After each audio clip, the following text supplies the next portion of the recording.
there is something notable here that needs to be pointed out. And I pointed out a little bit yesterday. And then I saw a Wall Street Journal story this morning, and the headline is Why Iran's Axis of Resistance is Missing in Action. And it brought me back to the point I was making yesterday along with the caller on the silence of nations that you would think would be really, really outspoken. Now, to be fair, I pointed out that Saudi Arabia, for example, the United Arab Emirates and others, they haven't come out stridently in opposition to Israel. And I had a caller point out, say, actually, Saudi Arabia did. Yes, it's true in domestic media. But this is the game that gets played in the Middle East. It gets played everywhere.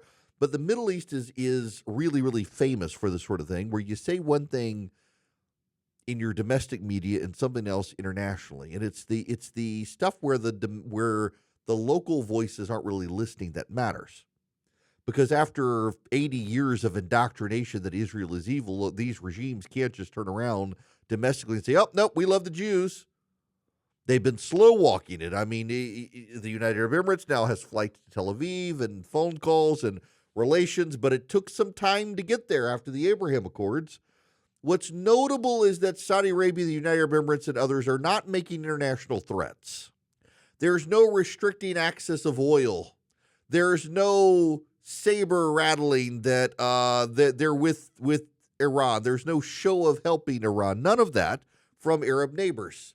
Saudi Arabia, the United Arab Emirates, Oman, Bahrain, Egypt, Jordan, that they're not willing to side with Iran on the international stage, and that's really, really, really important to pay attention to.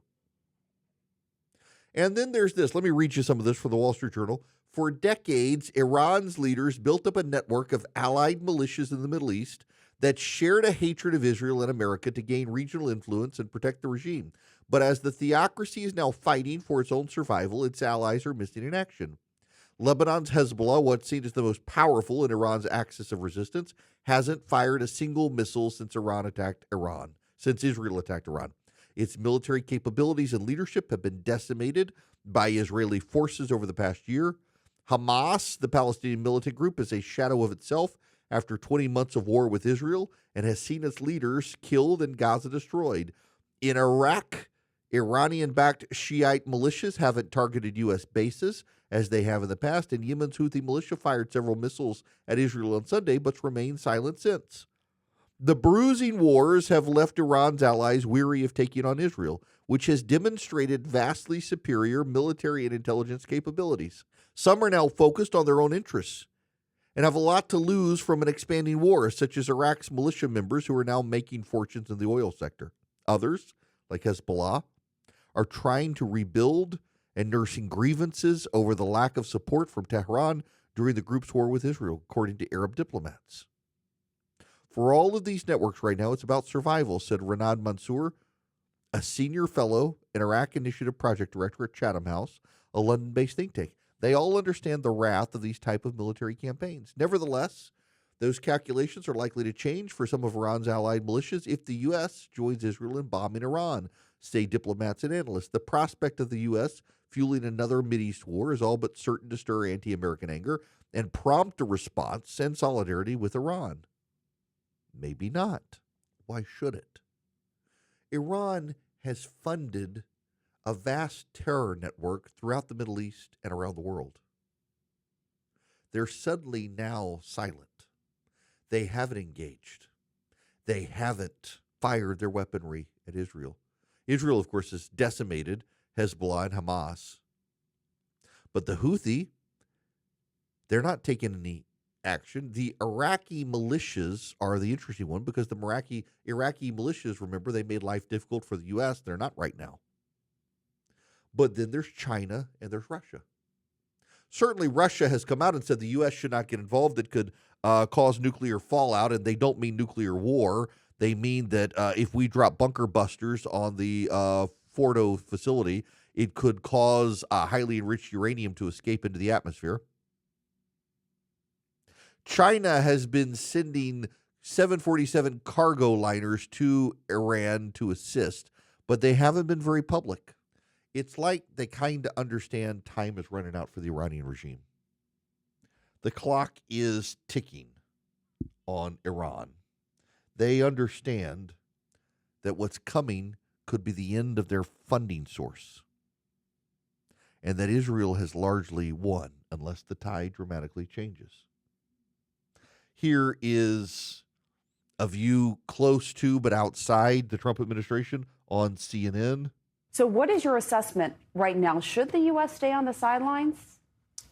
I have to say what I'm seeing right now, I think we are gearing up for a strike, I think, on the Fordo facility, which we've been talking about all week. A U.S. military strike. U.S. military strike. And what makes you say that? Well, what I can see is the military maneuvers are getting in place. I've been very struck by, since the president said unconditional surrender, that just leaves very little room for diplomacy. Here's what I'd be thinking about if I was in the White House right now. Number one is timing. I think you don't want to do a strike like this until everything's in place. We're not going to have everything in place, probably for a few more days. The Nimitz, which is a carrier strike group, is coming from the Indo-PACOM theater. That's probably going to take a few days to get there. You want to get that in place. I would try to use that time to see if Iran is prepared to take a diplomatic off-ramp. Are they? I don't know. They should. Time's running out. You should know this is happening right now. From the Free Beacon, Adam Credo reporting, Supreme Leader Ali Khamenei can no longer be permitted to exist. Israeli Defense Minister Israel Katz declared Thursday morning after an Iranian missile struck a hospital, wounding dozens. Khamenei openly declares that he wants Israel destroyed.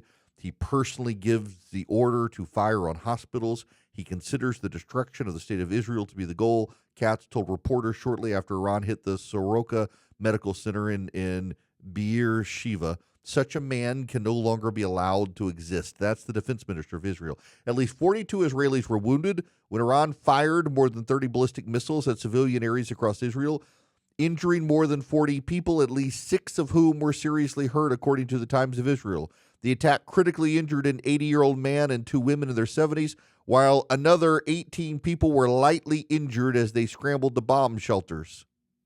The Soroka Medical Center, which serves as the main hospital in Israel's southern region, sustained severe damage. The hospital evacuated several parts of its facility in recent days, likely saving lives. There is widespread damage to other buildings at the hospital. All patients and all staff were at shelters. The several injured we have are lightly hurt, mostly from the blast shock wave. Israel, unlike Iranian proxy Hamas, builds bomb shelters for civilians and does not place its military command centers underneath hospitals. IDF spokesman Effie DeFriend said on Thursday during morning that the attack on Soroka Hospital is in line with Iran's disregard for civilian casualties. The Israeli defense minister says the Ayatollah Khamenei can no longer exist. Let me explain something to you, by the way, because this has confused people. When the Iranian regime overthrew the Shah, the leader was the Ayatollah Khomeini. He died. He was replaced by this guy, the Ayatollah Khamenei. You had Khomeini, and now you got Khamenei, and they kind of look alike because they wear the big turbans and they got the big white bushy beard, but they're completely different people. The Ayatollah Khomeini was the man who led the Iranian revolution against the Shah, replaced by this guy, Khamenei. I don't think maybe there was one in between, but I think that this guy is the guy who replaced Khomeini. Nonetheless, they're different people. That's not the same guy. We haven't had the same leader of Iran since the late 1970s, been different people. But all of them, regardless, have said death to Israel, and all of them, regardless, have built up proxy terror units in different states, including in Iraq, including in Lebanon, including in Syria, including in Gaza. And now what has happened? Syria has fallen. The Syrian regime, which had been helped by Russia and Iran, has fallen. The new guys were radicals. They actually want some peace now. Hezbollah in Lebanon is now so wiped out and decimated, the Lebanese leadership is actually able to control Hezbollah for the first time in quite a while. Hamas is just gutted. In Iraq, they're starting to make some money. Funny how that works. The Iraqi militias that were funded by Iran are now making money in oil sales. They don't need Iran, And the result is they're like, leave Israel alone. We're making money. The Iranian terror masters are seeing their puppets collapse and turn against them as they make profits. Iran is increasingly isolated. And now you've got the situation with the Israeli defense minister saying it's time for Khamenei to go. If the IDF starts targeting Khamenei, that's going to bring about problems. There was a report that circulated about a year and a half ago, the succession problem that already existed for Khamenei. There are all sorts of fights inside Iran over how Khamenei should be replaced. Who should replace him? Someone more moderate, someone more aggressive, someone who shares his ideology. How to do it, how to apply it. It's actually becoming a real problem inside Iran. And now here comes Israel, could wipe them out. This is going to get more interesting. It's going to get very interesting as this moves forward. Now, I've said a lot on Iran today. It's kind of dominated the conversation given the situation.